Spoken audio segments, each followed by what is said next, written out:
Lockdown में town से घरे जिद करता रह तू सोते के जोरे। अरे दूर रहा। लॉकडाउन में टाउन से घरे जिद करता रह तू सोते के जोरे। तो ठीक है कैला बाकी सुत जा भर पेट खा के। तो ठीक है कैला बाकी सुत जा भर पेट खा के। अरे बुझला जानी चुम्मा दे दा का जानी चुम्मा दे दा काहे मुँह में सैनिटाइजर लगा के। जानी चुम्मा दे दा मुँह में सैनिटाइजर लगा के। ओहो अरे दूर रहा।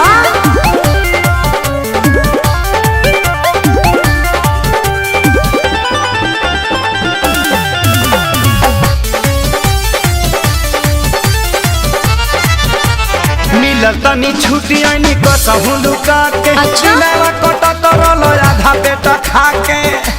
का बताई अच्छा कुछ दिन ना दूर हमसे रह पिया।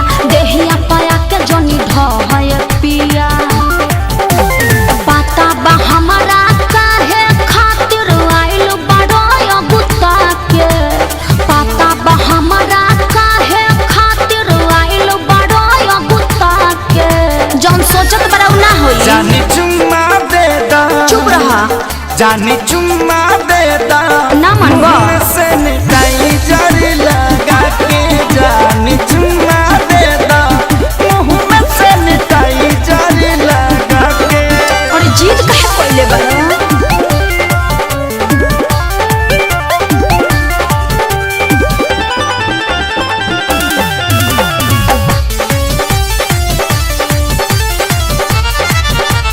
जानी सारा कार जबी राखी स्कूल में 14 दिन रहे के पड़ी नियम और रूल में। हाँ तो घरहू में रूले में रह के पड़ी।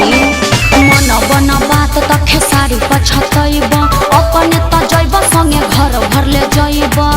समझ में आइल। पवन धनंजय सोनू विकास रहायो भी डरा के। पवन धनंजय सोनू विकास रहायो भी डरा के। एगो चुम्मे के बात बना ना भगवा। जानी चुम्मा दे दा फेर उहे बात। धनी चुम्मा दे दा मुँह में सैनिटाइजर लगा के। जानी चुम्मा दे दा मुँह में सैनिटाइजर लगा के। लॉकडाउन में टाउन से घरे जिद करता रह तो सोते के जोरे।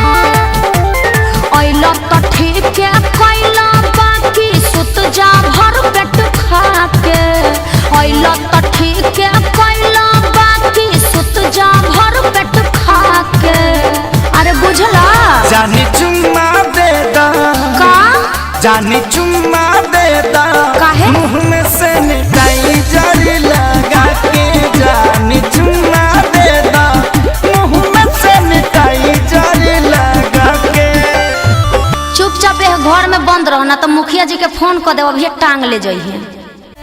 अरे बुझला जानी चुम्मा दे दा का जानी चुम्मा